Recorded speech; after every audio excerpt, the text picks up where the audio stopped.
StraighTAllDay.com. The show you earn the discipline to show up day after day to do the work, the confidence to put yourself out there boldly and authentically, and the mental toughness to continue showing up, doing the work, putting yourself out there, even when the success you expected to achieve is yet to be achieved. And on top of all this, you get a huge dose of personal initiative. That is the go-getter energy that moves any one of us, including yourself, to go and make things happen instead of wait for things to happen. And then we put all this together into a series of frameworks, approaches, insights, strategies, and techniques, all underneath the umbrella of one unifying philosophy that is called work on your game. My name is Dre Baldwin, also known as Dre All Day, and welcome to the show. And today's topic is you earn this one to show up day after day to do work. Big library versus big TV. Big library versus big TV. We're going to get into that, explain what that means momentarily. But before we get started, let me tell everybody, I send out a daily motivation text message free of charge every single morning to everyone who is in my text community. This message is guaranteed to get you started, being focused, sharp, and on point to begin your day. If you would like to receive that message, and actually, not if you would like to, if you know you need to receive that message, text me at my number, 305-384-6894, and every day when that daily motivation message goes out, guess what? You will be on the list and you'll receive that text as long as your phone's working. Secondly, what do you do for the rest of the day? Now, you started your day focused, sharp, and on point. Like I said, I promise you that will happen. That will happen. Now, what do you do for the rest of the day? What do you do the next week? What do you do next month? Well, you get the daily motivation every day. But what about when it comes to making your business work? What about when it comes to making the money you want to make, or the consistency that you need, or the persistence, or just having an actual game plan for what you're doing? That's where you go to workonyourgameuniversity.com. Let me tell you what's going to happen there. First of all, we're going to install the bulletproof mindset, which is the foundation of all your success. Secondly, we're going to give you the business builder framework, so you have a strategy and a game plan for what you're doing and how you do it every day. Third, we're going to give you the work on your game system, so you have an actual process for making things work, the same things the same way every time. And fourth, you're going to have the next mission framework so that you are held accountable, and you make sure that not only your processes are accountable, but that you are held accountable to make sure things get done the way they're supposed to, over and over and over and over again. That all sounds good. Here's what you do. Go to workonyourgameuniversity.com. On that page, we'll tell you exactly what you need to do to take your next step moving forward. It is actually very simple. I made it so easy that a caveman can do it. I don't know if we want cavemen in our program, but you can be in the program. Go to workonyourgameuniversity.com. That's where you take your next step. Now, let's get into today's topic, which is, again, big library versus big TV. Now, this concept used to be directly translatable.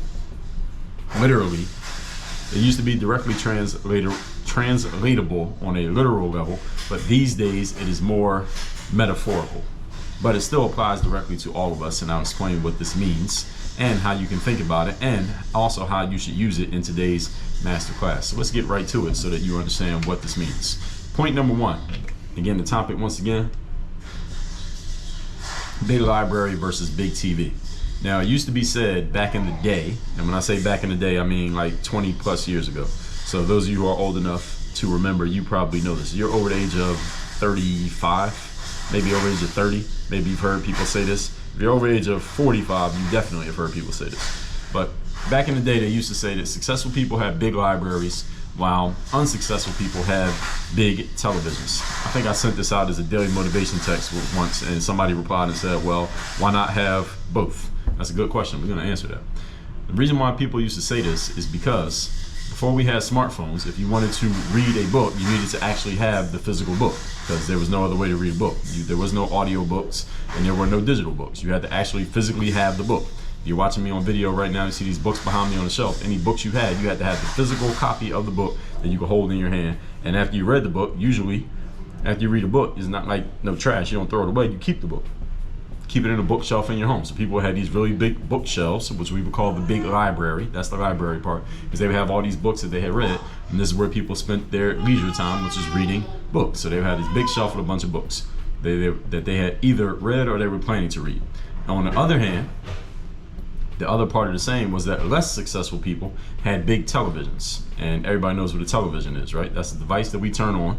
And why do people say that less successful people have a TV? Because when you're watching TV, most of the time, what are you doing? It's a mindless activity.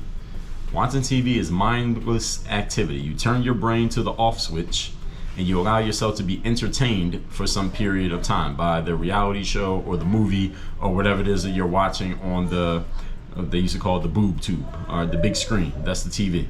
This has become metaphorical these days because you can be both informed and entertained by the same device held in your hand at any given time. So on your phone, you could theoretically read an entire book. You can listen to an entire book. You can listen to a podcast that is informative and entertaining. And at the same time, on your phone, you could read an Instagram caption talking about some bullshit. You could listen to someone talking about something that has nothing to do with anything that's going to help you become successful, i.e. a distraction or an unimportant thing. And you could also be watching some bullshit on YouTube. You could watch some informative stuff on YouTube. You could watch some bullshit on YouTube. You could do it all on the exact same device these days. So we can't call it big library or big TV, because our libraries and our televisions are all in our pockets these days, depending on how you decide to use it. So even you could read 10 books on your phone. You can watch 10 videos of people fighting in the mall on your phone. Nobody knows exactly what you're doing on your phone unless they're looking over your shoulder, right? So it's hard to tell if you or I or anyone else has a big library, metaphorically, or a big TV, metaphorically. We don't know. It depends on what you're doing. Only you know. So there is one way to know, though. There is one way that you can deduce whether someone has a big library or a big TV. That's by looking at their actions or listening to the way a person talks, because it's obvious whether or not somebody spends a lot of time in their library or on their television just based on the way that they conduct themselves, based on the way that they think, and the way that people think is reflected in the way they speak and in the way that they act, since we can't read minds. So that's what a big library means. That's a person who spends their time reading, educating themselves, enriching themselves, making themselves a smarter, more valuable individual. That's a big library. And a big TV is a person who invests the majority of their time in entertainment, mindless activities, things that do not challenge them to think, get better, or improve, but it does take up a significant amount of time. So what I want you to think about as we move on to point number 2 here is whether you are spending most of your time in the library or with the television. Moving on to point number 2. Today's topic, once again, is big library versus big TV. Point number 2 is this. The library is any material that I put under the umbrella of personal or professional development. That means reading books, taking classes, consuming courses, things like that. Attending events, going to seminars, being coached, joining mastermind groups. These are all big library activities because they are all things that you do intentionally and consciously to make yourself a better, smarter, higher contributing, and more valuable member of a community. Those are all what I call library activities. These are conscious choices that must be made by you, and they involve all 5 forms of investment: time, money, energy, attention, and focus. Investing in a big library is a muscle that must be developed and exercised on a regular basis. If you are not used to doing library level activities, you have to condition yourself for doing it. This is not something that comes naturally to people most of the time, unless you grew up doing this since you were 2 or 3 years old. So my child, for example, may grow up as it being natural for him to do big library activities, depending on how much library stuff I have him doing versus how much TV stuff he is allowed to do, because he's not going to be told to do it by me, but he would be allowed to do TV stuff. But the more library stuff he does, maybe it becomes natural to him if he grows up in that world. Maybe some of you did grow up in that. I did not. Most of us didn't. Even highly intelligent individuals. So you have to develop this muscle, and you have to keep working this muscle to make it a normal thing. So for me, it's a normal thing to listen to something that is going to make me smarter, listening to a podcast about maybe what's going on in some current event, or somebody who's breaking something down the way that I never quite understood it or never knew it, or reading a book, or taking a course, or getting some type of learning material in my brain on a daily basis. I've developed that muscle of doing that. And some of you have developed this muscle as well, while others don't quite have this muscle yet, and you would if you would exercise it regularly enough. Anything that you do consistently enough, if you force it, it eventually becomes a habit. So there are people out there who say they don't like drinking water. How could you not like drinking water when your body is made up of mostly water? The reason people don't like drinking water is because they condition themselves to not drink it. That's why they don't want it. But if you condition yourself to want something, you will start wanting it, and it's with anything. I remember in college, I never liked, growing up before college, I never liked beer. I never liked the smell of beer. I had taken a sip of beer. I never liked the taste of beer.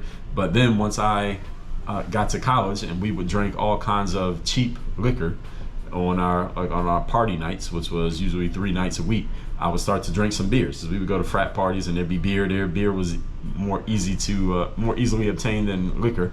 It was cheaper, and I would try some beer, natural ice beer, and I don't even know what other kind of beers they have, but I would drink some beers because once you're already drunk, it doesn't really matter what else you put in there, right? And I developed a slightly acquired taste for beer. I still don't like beer, but I developed a slightly acquired taste for it. But I knew people who drank beer like it was water, right? And they developed an acquired taste for it. Nobody grows up, no baby is born wanting beer. All right, but we learn to acquire that taste because we consume this stuff, and you can apply that to pretty much anything that we eat as human beings. Most of the garbage that we eat as human beings, let's put it that way. Anyway, back to our point. If you are not used to doing anything, you have to condition yourself for it. All right, that applies to anything in life. But once you build the habit, it becomes easy to do it over and over again. As a matter of fact, it is effortless to do it over and over again once it becomes a habit. Anyone you know who reads books, they usually read books all the time. As I say, who reads one book? If you follow me on social media or you see any of my advertisements, you see me advertising books. I usually tell people, when you get the book, check the box on that page and we'll give you the bundle of books. On the next page, we'll offer you more books, say yes to that. And the next page, we'll offer you more books, say yes to those too. You might as well get all the books because, again, who buys one book and reads just one book? And that's it. Most people who read books with an S on the end. Not one book, books. So you might as well get a whole bunch of books when you come through my sales funnel because it's the best deal you're going to get. You get them all at the same time. And when you get done reading the first book, you're going to want something else to read anyway. So you might as well get them all. And if you like one of my books, you'll like 30 of my books. So you might as well get all of them. So people who go to events, go to events. People who join masterminds and attend seminars, guess what they do? They're always joining masterminds and attending seminars. It's a habit of theirs. This is just a natural way of living that they have. So when it comes to your big library or your big TV, folks, if you spend a lot of time bullshitting, you spend a lot of time watching TV, hanging out with your friends, going to parties, wasting time, scrolling through social media, doing nothing, looking at ass pictures on Instagram. If you spend a lot of time doing that, you probably do it all the time. It's not a one-off thing that Wednesday you spent 30 minutes doing it, but the other 6 days of the week you didn't spend any time doing it. Usually doesn't happen that way. We are creatures of habits. So you need to look at your habits and ask yourself, which of these habits do I need to fire? Which of these habits need to be shaped up or shipped out? Which of these habits need to be given a raise? Which one of these habits need to be brought to the forefront so all the other habits can see it as an example to be followed? But understand that your life is a reflection of the habits that you have. You want to change your life, you need to change your habits. So is your habit the library or is your habit the television? Point number 3. Today's topic, once again, is big library versus big TV. Understand that big TV activities are also a habit. The difference being that you don't have to be intentional to develop the TV habit. That's why more people watch the TV than go to the library. Have you ever seen a line outside of the library? Have you ever seen a line outside of the library? Have you ever seen a line outside of a bookstore? Only time you might see a line outside of a bookstore is if somebody is doing a book signing and they have a good number of fans who showed up to sign the book. Other than that, you don't see a line outside of a bookstore or a library, but you always see a line outside of the sneaker store to buy some new sneakers. You see a line outside of the movie theater to get into a movie. You see a line outside of the stadium to get into see some entertainer perform. But rarely do you see a line outside of the library to invest in yourself with your most valuable resource being your time to learn more information. And the library is a public service. Literally, it's free to use the library. But you never see a line of people waiting to get in. Why? Because there's no demand for working on your game. There's no demand for personal development. There's not a public demand, let's put it that way. There's a demand, but it's not a public demand. And this is why entertainers make more money than educators. Somebody who hosts the Tonight Show. Who hosts the Tonight Show?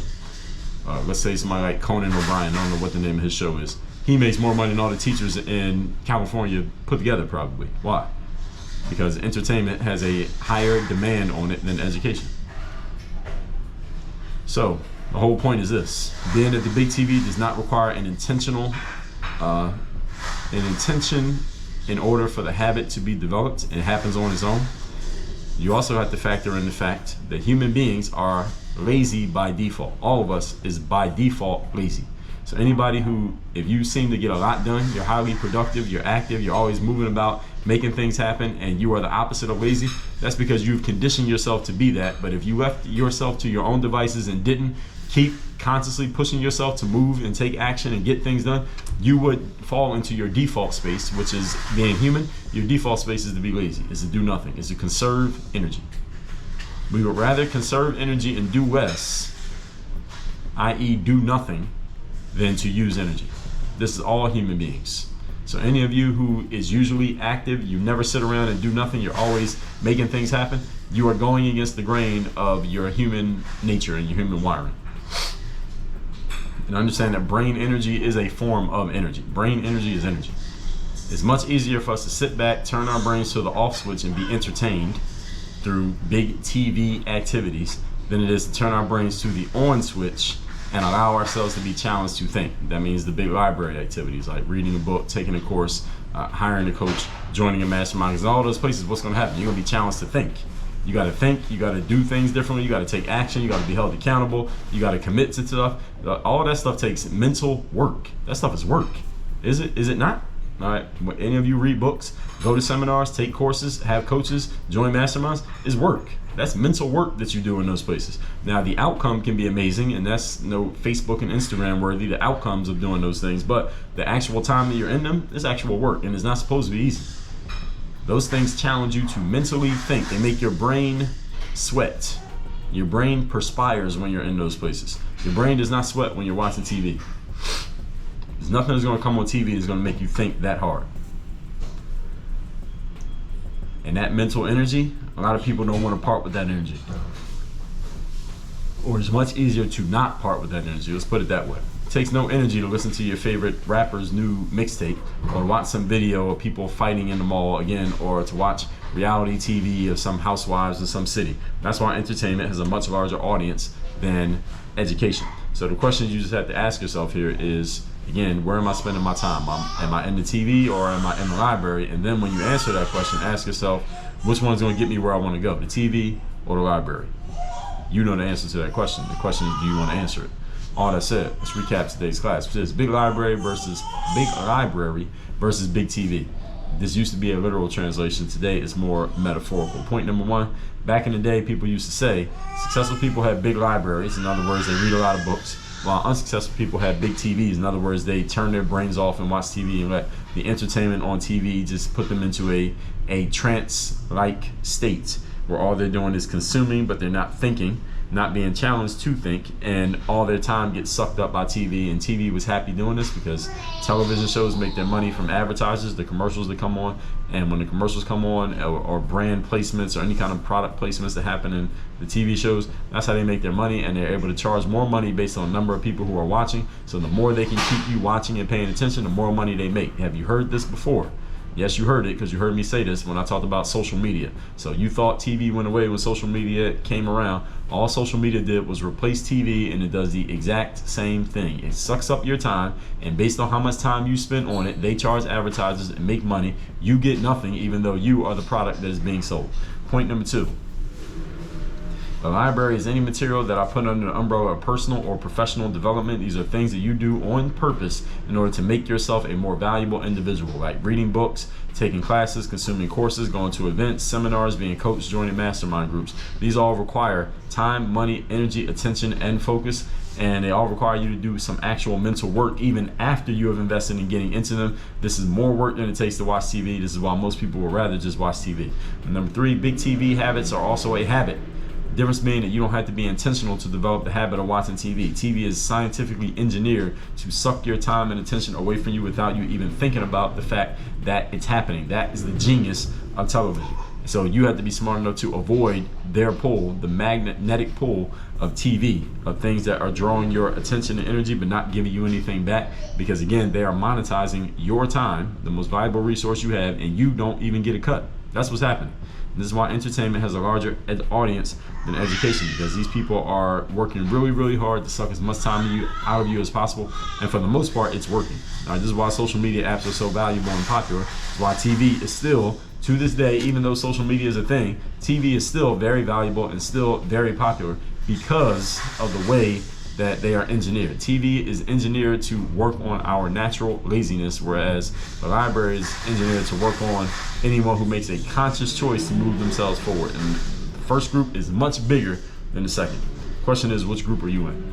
All that said, text me, tell me the best insight you got from today's class, or text me to get the daily motivation every single day. My number is 305-384-6894, and workonyourgameuniversity.com. That is where you get the mindset, strategies, systems, and execution to perform at a higher level, be more consistent, and make more money in your business. If you want to do those things, go to workonyourgameuniversity.com right now. Let's stop hesitating, stop being slow and steady, and let's put some urgency and some speed behind our actions. Work on your game. Dre all day.